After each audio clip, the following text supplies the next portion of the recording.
Nanti dia dimarah. Oi, kenapa pecah ni? Kan dia cakap nak pecah rekod. Kan Mami? Pecah rekod? Pecah rekod? Pecah rekod.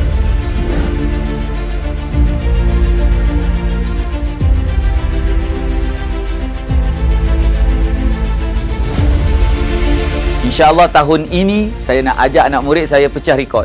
Yang ni dah tak pakai.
Tiga tahun lepas, kita dah berjaya dapat rekod ni.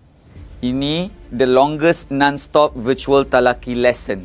24 jam kita pecah rekod, kita baca Quran straight. Siapa nak baca apa, baca dengan saya secara online. InsyaAllah tahun ini, saya nak ajak anak murid saya pecah rekod. Yang ni dah tak pakai. Okay? So insyaAllah bersempena dengan 1 Muharram, kita nak launch Daily Quran Season 11. Saya nak jemput anda. Jom kita baca khatamkan 30 juzuk. Yang 3 tahun lepas tu kita tak khatam. 24 jam juga. Tapi 24 jam kali ni kita nak khatam. Kita akan bahagikan setiap orang baca 1 makrok seorang. Kali ini saya nak ajak anda pecah rekod ni. Jom kita gegarkan dunia TikTok dengan Daily Quran Season 11 bersama dengan projek pecah rekod pada 26 Jun ini pukul 7.27 pagi.